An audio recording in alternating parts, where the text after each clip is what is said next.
نستعينه ونستغفره ونعوذ بالله من شرور أنفسنا ومن سيئات أعمالنا من يهده الله فلا مضل له ومن يضلله فلا هادي له وأشهد أن لا إله إلا الله وحده لا شريك له وأشهد أن محمدا عبده ورسوله أما بعد فإن خير الحديث كتاب الله وخير الهدي هدي محمد صلى الله عليه وسلم وشر الأمور محدثاتها وكل محدثة بدعة وكل بدعة ضلالة وكل ضلالة في النار أما بعد فأعوذ بالله السميع العليم من الشيطان الرجيم من همزه ونفخه ونفثه بسم الله الرحمن الرحيم يا أيها الذين آمنوا اتقوا الله حق تقاته ولا تموتن إلا وأنتم مسلمون۔ برادران اسلام، اللہ تعالیٰ اپنی رحمتوں سے آپ کو نوازے۔ سب سے پہلے میں یہ بات کرنا چاہتا ہوں کہ موسم بہت گرم ہے، تو آپ بھائی لوگ تھوڑا آگے ہوں اور وسعت پیدا کریں باہر سے آنے والوں کو، کیونکہ ان کے لیے سوائے اس کے کہ وہ گردنیں پھیلا کے آگے آئیں کوئی راستہ نہیں ہے۔ تھوڑی آگے گنجائش پیدا کریں اور صفوں کو آپس میں مل کر بیٹھیں تاکہ باہر سے آنے والے وہ بھی اندر آ سکیں۔ آگے ہو جائیں۔ جزاکم اللہ خیر۔ تو یاد رکھیے، یہ دنیا آزمائش اور امتحان کی جگہ ہے۔ فکر و غم اس کی فطرت ہے، جو بیماریوں، سختیوں، مصیبتوں، رنج و علم کی صورت میں انسان کو پہنچتے رہتے ہیں۔ اس لیے اللہ تعالیٰ نے فرمایا لَقَدْ خَلَقْنَا الْإِنسَانَ فِي كَبَدٍ، کہ البتہ بلا شبہ ہم نے انسان کو مشقتوں میں رہنے والا، اس کی زندگی کو سختیاں جھیلتے رہنے والا بنایا ہے، اور یہ سختیاں اور صعوبتیں ان کا مقابلہ کرتا رہتا ہے، اور یہ زندگی اسی طرح اس کی اختتام پذیر ہوتی ہے۔ اس لیے اس دنیا کے علاوہ جو دوسری زندگی ہے آخرت کی، اس میں دو طرح ہی کی ایک بندے کی زندگی ہو سکتی ہے، یا تو مصیبتوں، پریشانیوں اور جہنم کے عذاب سے بھری ہوئی، یا پھر جنت کے اندر کہ جس میں فرمایا لا یمسہم فیہا نصب، کہ وہاں تو بندے کو ذرا ساری تھکاوٹ بھی نہیں ہوگی، نہ کوئی اس کو جسمانی تھکاوٹ، نہ اس کو کوئی ذہنی تھکاوٹ، نہ کوئی ٹینشن، نہ ڈپریشن، نہ یہاں تک کہ لا یسمعون فیہا لغوا ولا تأثیما، کہ وہاں تو بندہ کسی کے ساتھ بدتمیزی بھی نہیں کرے گا، مغلظات بھی نہیں بکے گا، بےہودگی بھی نہیں کرے گا، نہ کوئی گناہ ہوگا، بلکہ ایک دوسرے کے ساتھ پیار محبت اتنا ہوگا الا قیلا سلاما سلاما، کہ بندہ کہے گا تیرے پر سلامتی سلامتی ہو۔ وہ زندگی ہے، یہاں کوئی ڈپریشن نہیں ہے، کوئی پریشانی، رنج و علم نہیں ہے۔ اور یاد رکھیے، یہ رنج و علم یہ اللہ تعالیٰ کے راستے کی طرف جانے میں رکاوٹ ہے۔ اس لیے اللہ تعالیٰ نے قرآن مجید میں کہیں بھی غم کھانے کا حکم نہیں دیا، بلکہ نہ اس کی تعریف کی اور نہ ہی غمگین ہونے پر کوئی اجر و ثواب اللہ تعالیٰ نے بیان کیا، حتیٰ کہ اللہ تعالیٰ نے تو یہاں تک کہ اس کو کئی مقامات پر اس سے منع فرمایا وَلَا تَهِنُوا وَلَا تَحْزَنُوا، کہ نہ تم کمزور پڑو اور نہ ہی غم کھاؤ۔ کوئی پریشانی اور غم نہ تمہیں پہنچے، اپنے آپ کو پریشانی سے بچاؤ، غم سے بچاؤ، اس ٹینشن سے بچاؤ۔ ہاں کی ٹینشنیں نہ پالو، ہاں اپنے آپ کو غمگین رکھ کے یہ نہ سمجھو کہ بڑا اجر و ثواب مل رہا ہے، بڑا اللہ کے میں قریب ہو رہا ہوں، نہیں، بلکہ اللہ تعالیٰ نے اس کی مذمت فرمائی ہے۔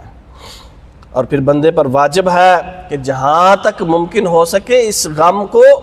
دور کرنے کی کوشش اور سعی کرے، اس سے دور رہے، کہ نبی مکرم صلی اللہ علیہ وسلم اس سے پناہ مانگا کرتے تھے، اللہم انی اعوذ بک من الہم والحزن،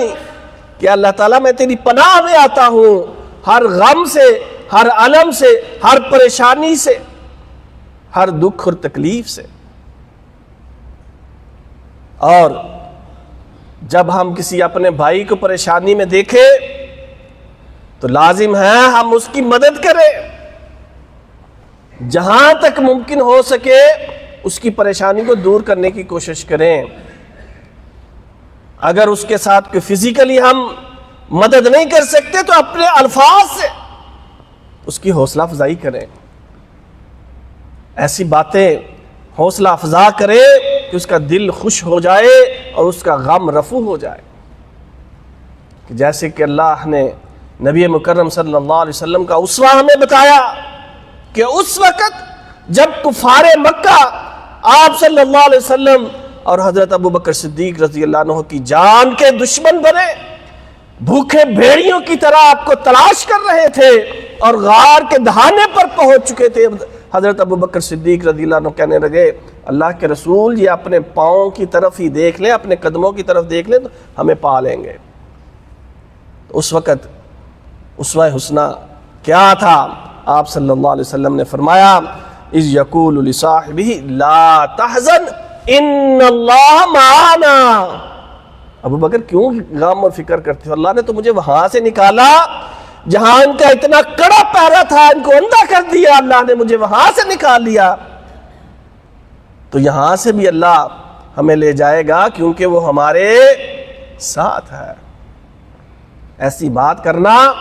کہ بندے کی، دوست کی، بھائی کی پریشانی دور ہو جائے، نہ کہ ایسی باتیں کرنا کہ اس کے غم میں اور اضافہ، ہاں اس کو بھی یہ فلان مجھے بھی ہوا تھا تب تو میں یہ وہ بندہ اور قریب ہے اس بیچارے کو ہارٹ اٹیک ہی ہو جائے۔ اپنی طرف سے ہم اس کی حوصلہ افزائی کر رہے ہوتے ہیں اور یہ بے وقوفی ہم سر انجام دے رہے ہوتے ہیں، اس کی زندگی کے دشمن بنے بیٹھے ہوتے ہیں۔ اور حضرت عمر رضی اللہ عنہ نے بھی ایک دفعہ آپ صلی اللہ علیہ وسلم کو پریشان دیکھا اور سنا تو کہنے لگے لَأَقُولَنَّ شَيْئًا يُدْهِكُ النَّبِيَّ صلی اللہ علیہ وسلم، میں ضرور ایسی بات کروں گا کہ جس سے نبی مکرم صلی اللہ علیہ وسلم خوش ہو جائیں گے، مسکرا دیں گے۔ اور انہوں نے پھر ایسی بات کی اور اللہ کے نبی صلی اللہ علیہ وسلم خوش ہو گئے، مسکرا دیے۔ تو پریشانی اور غم، ان سے نجات کا ایک بہت بڑا ذریعہ یہ ہے کہ ہمیں تقدیر پر ایمان رکھنا چاہیے، یہ ارکان ایمان میں سے ہے۔ کہتے تو ہیں ہمارا تقدیر اچھی اور بری تقدیر پر ایمان ہے، لیکن دل سے نہیں مانتے ہم۔ یہ ہو گیا جی، وہ ہو گیا، شکوے شکایتیں اور بدگمانیاں، یہ کریں گے تو وہ ہو جائے گا، وہ نہ کرتے تو یہ ہو جاتا۔ نہیں، اللہ تعالیٰ نے فرمایا ما اصاب من مصیبت فی الارض ولا فی انفسکم الا فی کتاب من قبل ان نبراها، کہ جو بھی مصیبت اس زمین پر یا تمہارے اندر آتی ہے، اس سے پہلے کہ ہم اس مصیبت کو نازل کریں، اس کو پیدا کریں، ہم نے پہلے ہی ایک کتاب میں اس کو لکھ رکھا ہے۔ اپنی قسمت پر بندے کو ایمان اور توکل ہونا چاہیے، جو نصیب میں ہے وہی ملے گا، جو نہیں ہے جتنی مرضی سر توڑ کوشش کر لو نہیں ملے گا۔ لِكَيْ لَا تَعْصُوا عَلَىٰ مَا فَاتَكُمْ، اور آگے فرما دیا تاکہ تم پریشان نہ ہو جو تمہارا نقصان ہو جائے یا جو چیز تمہیں نہیں ملی۔ اس پر رنج اور افسوس مت کرو، اس لیے ہم نے تقدیر لکھ دی ہے، اب تقدیر پر ایمان اور یقین تم نے رکھنا ہے، اس غم سے تمہیں نجات ملے گی۔ ہاں یہ اللہ نے غم لکھا تھا، یہ دکھ تکلیف پہنچنی تھی، شکر ہے اللہ کا، الحمدللہ علی کل حال۔ نہیں منہ سے الحمدللہ نکلتا، نہیں اللہ کا شکر نکلتا، تو فرمایا اتنا تو کہو ہر حال میں اللہ کا شکر ہے۔ اور نبی مکرم صلی اللہ علیہ وسلم نے تو مومن کا معاملہ ہی بڑا عجیب فرمایا کیا عجیب معاملہ ہے مومن کا، اور یہ سعادت صرف اور صرف ایمان والے مومن کو ہی ملتی ہے اور کسی کو نہیں، کہ جب اسے کوئی نعمت ملتی ہے، کوئی خوشی ملتی ہے تو اللہ کا شکر ادا کرتا ہے، الحمدللہ کہتا ہے، اور جب کوئی پریشانی آتی ہے، کوئی مصیبت آتی ہے، کوئی آزمائش، کوئی چیز اس سے چھن جاتی ہے تو اس پر صبر کرتا ہے، تو اس پر بھی اس کے لیے اجر ہے، شکر پر بھی اجر، صبر پر بھی اجر۔ یہ ایمان اور مومن کے علاوہ کسی کو حاصل نہیں ہوتی، اور رنج و غم سے نجات پانے کا ایک ذریعہ انبیاء کرام اور صالحین کے نقش قدم پر چلنا ہے۔ حضرت سعد بن ابی وقاص رضی اللہ عنہ وہ فرماتے ہیں میں نے رسول اللہ صلی اللہ علیہ وسلم سے عرض کیا اللہ کے رسول سب سے زیادہ سختیاں کس پر آتی ہیں؟ تو آپ صلی اللہ علیہ وسلم نے فرمایا انبیاء پر، اور پھر اس کے بعد جو دین اور ایمان میں بہتر ہیں، اور پھر ان کے بعد جو دین اور ایمان میں ان سے بہتر، ان کے بعد بہتر ہیں،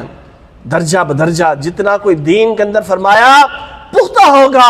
اتنی ہی اس کے اوپر آزمائش آئے گی، اور جتنا دین کے اندر کمزور ہوگا اتنی ہی اس کے اوپر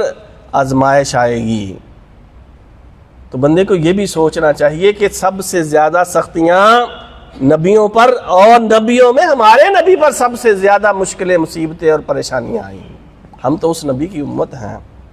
ہمارے اوپر کیا پریشانیاں آئیں گی؟ تو فرمایا کہ بندہ پھر ان سختیوں پر، ان پریشانیوں اور آزمائشوں پر صبر کرتا رہتا ہے تو پھر ایک وقت آتا ہے وہ زمین پر اس طرح چلتا ہے کہ اس کے اوپر کوئی گناہ نہیں ہوتا، سب آزمائشیں اور پریشانیاں اس کے گناہوں کا کفارہ بن چکی ہوتی ہیں، وہ بنا خطا کے، گناہ کے وہ زمین پر چل پھر رہا ہوتا ہے۔ یہ ہے مومن کا معاملہ۔ اور پھر ہمیں مخلوق کے غم کو دور کرنے کی بھی کوشش کرنی چاہیے، جیسا کہ نبی مکرم صلی اللہ علیہ وسلم نے فرمایا من نفس عن مؤمن کربۃ من کرب الدنیا نفس اللہ عنہ کربۃ من کرب یوم القیامہ، کہ جو شخص دنیا کی کسی تکلیف کو کسی مومن سے دور کرے گا اللہ تعالیٰ کل قیامت کے دن اس کی پریشانیوں کو اس سے دور کرے گا، قیامت کی مصیبتوں کو اللہ تعالیٰ اس سے دور کرے گا، اور جو کسی کے لیے اس دنیا میں آسانیاں پیدا کرے گا، اس کی مشکلوں کو ختم کرے گا، اللہ تعالیٰ دنیا اور آخرت کی اس کی مشکلیں دور کرے گا، اس کے لیے آسانیاں پیدا کرے گا، اور جو کسی مسلمان کی پردہ پوشی کرے گا اللہ تعالیٰ اس کی پردہ پوشی کرے گا، قیامت کے دن اور دنیا میں بھی اللہ تعالیٰ اس کی پردہ پوشی کرے گا۔ واللہ فی عون العبد ما کان العبد فی عون اخیہ، اور اللہ تعالیٰ بندے کی مدد اس وقت تک کرتا رہتا ہے جب تک بندہ بھی اپنے کسی بھائی کی مدد کرتا رہتا ہے۔ تو یاد رکھیے اپنے بھائی کی پریشانی کو دور کرنا گویا اپنی پریشانی کو دور کرنا ہے۔ اللہ تعالیٰ ہمیں اس کی توفیق عطا فرمائے، آمین وآخر دعوانا الحمدللہ رب العالمین۔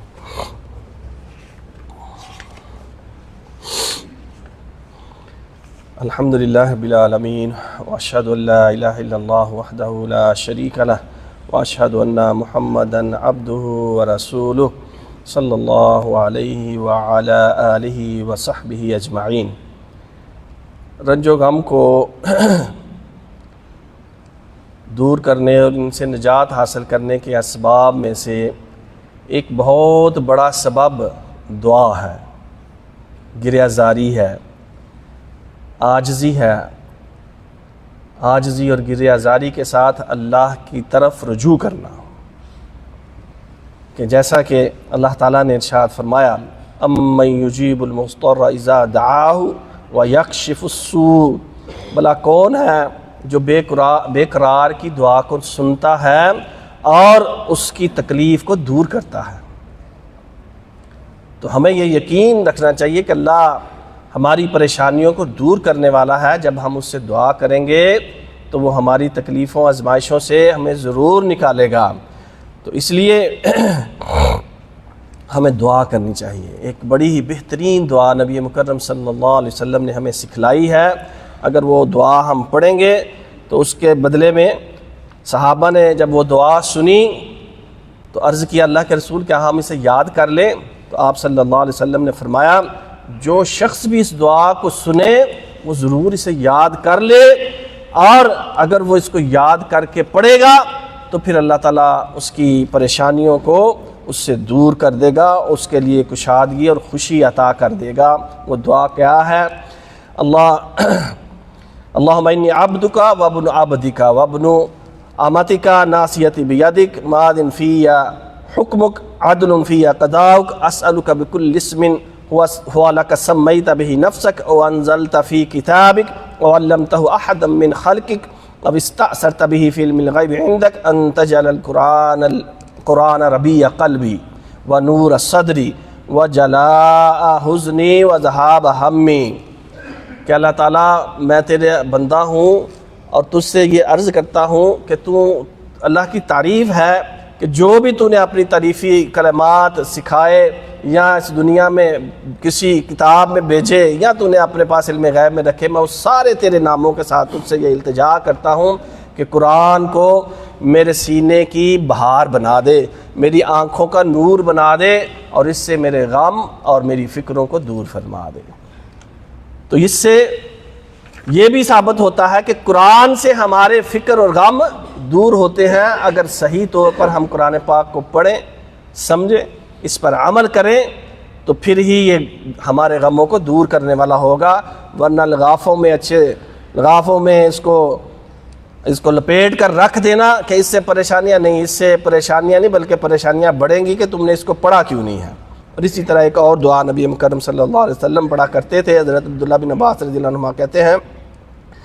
کہ پریشانی اور بے چینی میں آپ صلی اللہ علیہ وسلم یہ دعا پڑھا کرتے تھے، لا الہ الا اللہ العظیم الحلیم، لا الہ الا هو رب العرش العظیم، لا الہ الا هو رب السماوات ورب الارض ورب العرش الکریم۔